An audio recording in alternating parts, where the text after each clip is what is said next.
मुख्यमंत्री माझी लाडकी बहीण योजनेमध्ये भरपूर अशा महिला रेशन कार्डावरून सापडणार आहेत।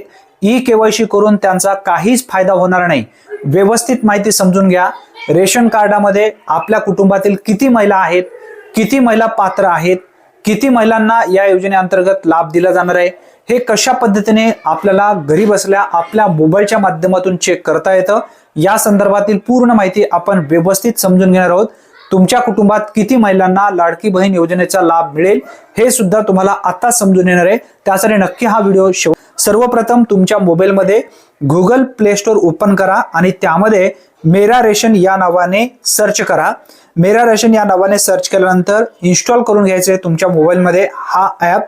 त्यानंतर इन्स्टॉल केल्यानंतर ओपन असा ऑप्शन तुम्हाला दाखवेल, त्यावरती टच करा। टच केल्यानंतर तुमच्या मोबाईलमध्ये आता हा प्रधानमंत्री गरीब कल्याण अन्न योजनेचा अधिकृत केंद्र शासनाचा हा ॲप आहे। हा ॲप ओपन होईल। त्यानंतर लॉगिन मध्ये बेनिफिशरीज याला टच करायचं आहे आणि लाडक्या बहिणींचा आधार नंबर या ठिकाणी टाकायचा आहे। जी लाडक्या बहीण योजनेअंतर्गत अर्ज केलेली आहे त्या बहिणीचा आधार नंबर टाका। खाली दिलेला कॅप्चा जसेच तशा समोरील रकान्यात टाकून लॉग इन विथ OTP या बटनावरती टच करायचं आहे। यावरती टच केल्यानंतर तुमच्या मोबाईलवरती एक OTP जाईल। आता सर्व माहिती या ठिकाणी मी भरून घेतोय। माहिती भरून घेतलेली आहे। लॉग इन विथ OTP या बटनावरती टच करणार आहे। सेंड OTP सक्सेसफुल नावाचा एक ऑप्शन आलेला आहे। आधार कार्डची जो मोबाईल नंबर लिंक आहे त्यावरती 6 अंकी OTP गेलेला आहे। ओके या ठिकाणी टच करा।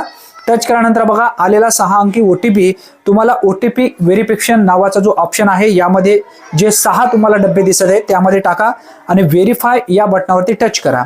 टच केल्यानंतर OTP व्हेरीफाईड सक्सेसफुल नावाचा एक ऑप्शन दिसेल, ओके करा। ओके केल्यानंतर आता तुमच्या समोर रेशन कार्डावरील डिटेल्स या ठिकाणी ओपन होणार आहे। एका सेकंदाच्या आत स्किप करा। या ठिकाणी स्किप केल्याच्या नंतर बघा सर्वप्रथम तुम्हाला या ठिकाणी जो लाभार्थी आहे त्या लाभार्थ्याचं रेशन कार्डाची फ्रंट पेज दिसेल। आता बघा या ठिकाणी फॅमिली हेड कोण आहे, फोन नंबर, ॲड्रेस, रेशन कार्डचा RC नंबर या ठिकाणी देण्यात आलेला आहे। डाउनलोड करायचे असेल तर डाउनलोडचा इथं बटन आहे त्यावरती टच करून डाउनलोड करू शकता। त्यावरती टच करा। तुम्हाला आता या जो रेशन कार्ड तुम्हाला दिसत आहे डिजिटल त्यावरती टच करा। पाठीमागचा पेज तुम्हाला दिसेल। या पेजमध्ये तुमच्या कुटुंबात किती महिला आहेत हे तुम्हाला या ठिकाणी समजून येईल, किती लाभार्थी आहेत हे सुद्धा तुम्हाला समजून येईल। आता यामध्ये जर महिला 2 पेक्षा जास्त असतील, लाडकी बहीण योजनेमध्ये जर तुम्ही 3 महिला लाभ घेत असाल, यामध्ये वय सुद्धा ऑटोमॅटिक अपडेट होत जाईल आधार कार्ड प्रमाणे। आणि त्यानंतर बघा यामध्ये एक अविवाहित महिला पात्र राहू शकेल आणि दुसरी अविवाहित महिला, असे 2च महिला या योजनेअंतर्गत लाभ घेऊ शकतात। रेशन कार्डामध्ये जर 3 महिला असतील, तिन्ही महिला विवाहित असतील तर तिन्हीपैकी फक्त एकालाच लाभ मिळेल। अशा पद्धतीने तुम्ही पूर्ण डिटेल्स व्यवस्थित घरी बसल्या आपल्या मोबाईलच्या माध्यमातून चेक करून घेऊ शकता आणि आपल्या कुटुंबात किती महिलांना लाडकी बहीण योजनेचा लाभ मिळेल हे सुद्धा तुम्हाला या ठिकाणी समजून येईल। आता आपण समजून घेतलेलं आहे। जर तुमच्या कुटुंबात या ठिकाणी 3 महिला दिसत आहेत, तिन्ही महिलांचे वय जास्त आहे, तिन्ही महिला लाभ घेत आहेत, यामध्ये 2 विवाहित आहेत आणि 1 अविवाहित आहे समजा, तर एका विवाहित महिलेला लाभ मिळेल आणि एका अविवाहित महिलेला लाभ मिळेल। म्हणजे 2 विवाहित असेल तर दोघीला लाभ या ठिकाणी मिळणार नाही, फक्त एकीला लाभ या ठिकाणी मिळू शकेल।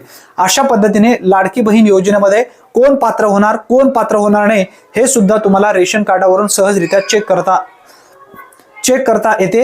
ही एक महत्त्वपूर्ण माहिती असल्यामुळे जास्तीत जास्त लाभार्थ्यापर्यंत हा व्हिडिओ नक्की शेअर करा। चॅनलवरती जर तुम्ही पहिल्यांदाच आला असाल तर चॅनलला सबस्क्राईब करून ठेवा। धन्यवाद। पुन्हा भेटूया नवीन व्हिडिओमध्ये नवीन माहितीसह। तोपर्यंत जय हिंद, जय महाराष्ट्र।